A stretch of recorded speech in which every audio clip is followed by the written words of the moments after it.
А вас как зовут? Максим. Ага. Все, можно начинать, да? Да. Ага. Александр и Максим отремонтировали мне печку.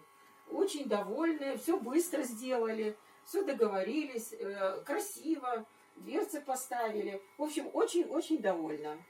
На самую отличную оценку. Ну, как говорят, тепла и уюта вашему дому. Ну и всегда Спасибо. я на связи. Все. Спасибо, спасибо.